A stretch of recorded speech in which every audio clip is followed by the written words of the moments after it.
joukkoa on kasattu hyvin, miehiä on ollut riittävästi niin maalivahteja kuin kenttäpelaajia.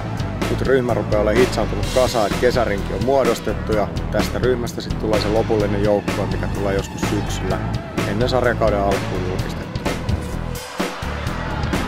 No onhan niillä teema tietysti, että pari jäätä, pari punttia, saada pojille lisää voimaa, pelit kovenee, pelaajat kasvaa, tulee isommaksi, jolloin tarvitaan voimaa. Jääharjoituksissa ollaan painotettu joko joukkuepeliä tai sitten henkilökohtaisia taitoja, että riippuen aina, että toinen jää on henkilökohtaista ja toinen joukkuepeli. Puolet harjoituksista on suurin piirtein taitoa, suurin piirtein puolet voimaa. Mutta aika tasaisesti ollaan pyritty jakamaan niin harjoitteluja. Aika pahan pistit. Mikäs siinä? Tietysti se on mukavaa. On lämmintä, ei tarvi olla koko ajan sisätilassa, saadaan olla ulkona. Harjoitella pihalla, että ei aina olla siellä sisällä tunkkasessa. Se on tietysti parasta ja se, että kundeilla on kumminkin hymy huulessa ja tykkää harjoittelusta, vaikka tää onkin jääkiekkoilija pahinta aikaa.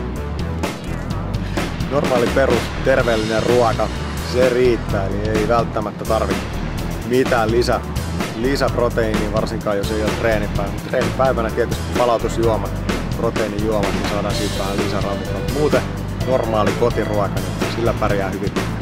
Kuuluuko siihen makkarat ja kyljykset? Tietyllä tapaa kyllä saa syödä makkaraa ja saa syödä kyljyksiä, ei ole kielletty.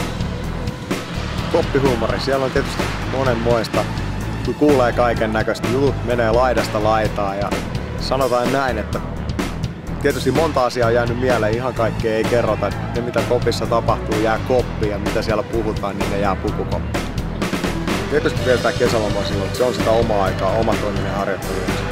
Myös pitää sitä vapaata, nauttii siitä vapaasta ajasta mitä on. Et kumminkin sitten taas syksyllä kun aloitetaan, niin on tiukka rypistys heti, nopeasti alkaa sarjattelu.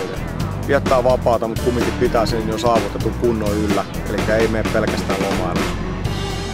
Valmennus viettää kesälomaa hyvin pitkälti töiden merkeissä, että oma loma alkaa vasta myöhemmin syksyllä.